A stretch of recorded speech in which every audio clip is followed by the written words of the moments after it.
FEFDY.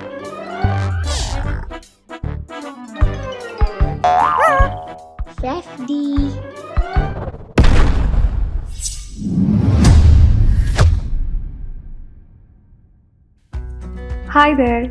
Here are some fun indoor activities to improve your child's motor skills, enhance their muscle movements to help them with the tasks they do every day.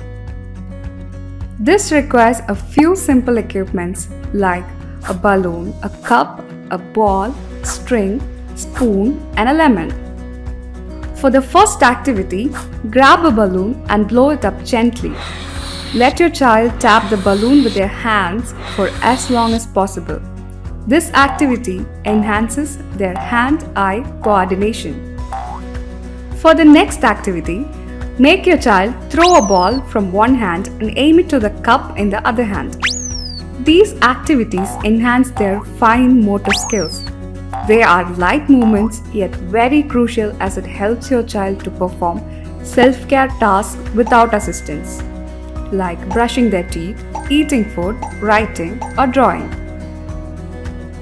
Let's do some heavy activities. Tie a few strings across the room.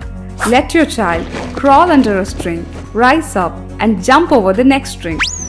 Crawling and jumping are large movements that uses their arms, legs, and entire body muscles. These are gross motor skills that will enhance the physical activities of your children. Now let your child walk by balancing a lemon using a spoon in their mouth. This activates both their gross motor skills through walking and fine motor skills through balance and coordination. In order for a child to thrive in future, balance is an essential attribute to have both physically and emotionally. Hope you have fun while practicing these activities for your fit and strong child with great body reflexes.